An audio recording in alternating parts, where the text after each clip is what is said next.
अहिंसा परमो धर्म, धर्म हिंसा तथैव च।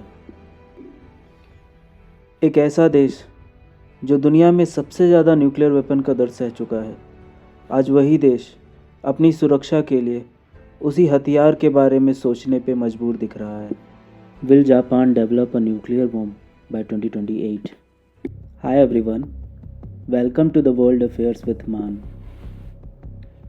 आज हम बात करेंगे एक ऐसे सवाल पर जो हेडलाइंस में तो है, लेकिन जिसका जवाब उतना सिंपल नहीं है। क्या जापान सच में न्यूक्लियर बॉम्ब डेवलप करने की प्लानिंग कर रहा है, या फिर ये सिर्फ बदलते ग्लोबल पावर बैलेंस का एक रिफ्लेक्शन है? चाइना अपनी मिलिट्री पावर को रैपिडली एक्सपेंड कर रहा है, और ऐसे में जापान ने अपने डिफेंस बजट को काफ़ी बढ़ाया है। और यही वजह है कि लोग पूछ रहे हैं, क्या जापान सिर्फ कन्वेंशनल डिफेंस तक सीमित रहेगा?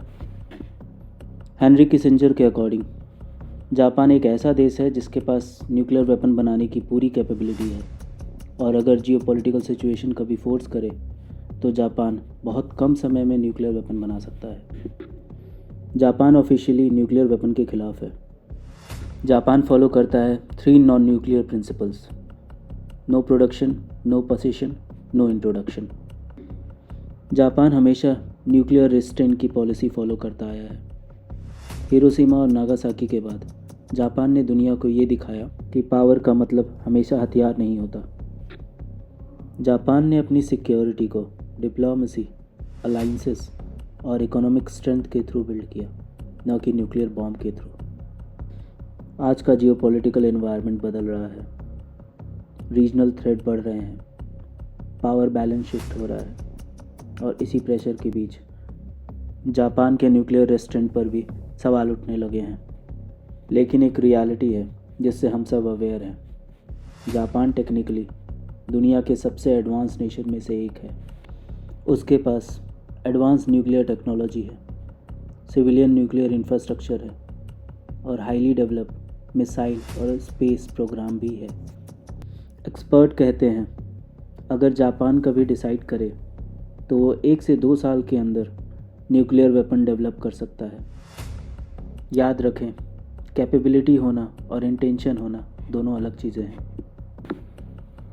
एज ऑफ टुडे जापान के पास कोई ऑफिशियल प्लान नहीं है न्यूक्लियर बॉम्ब डेवलप करने का, चाहे 2028 हो या उसके बाद। स्ट्रैटेजिक डिस्कशन चल रही है, लेकिन डिस्कशन और डिसीज़न के बीच काफ़ी बड़ा गैप होता है। जापान के लिए यह सिर्फ मिलिट्री डिसीज़न नहीं होगा, बल्कि एक मोरल, पॉलिटिकल और डिप्लोमेटिक डिसीजन भी होगा। जापान का न्यूक्लियर फ्यूचर टेक्नोलॉजी पर डिपेंड नहीं करता, जियोपॉलिटिक्स पर करता है। जब दुनिया अनस्टेबल होती है तब पीस लविंग नेशंस भी हार्ड चॉइसेस के बारे में सोचने लगते हैं, और शायद इसीलिए यह सवाल आज सिर्फ जापान का नहीं, पूरी दुनिया का हो चुका है। आपका क्या मानना है? क्या जापान को नॉन न्यूक्लियर ही रहना चाहिए, या आज के टाइम में डिटरेंस ही सबसे बड़ी सुरक्षा है? कमेंट में अपनी राय ज़रूर बताएं।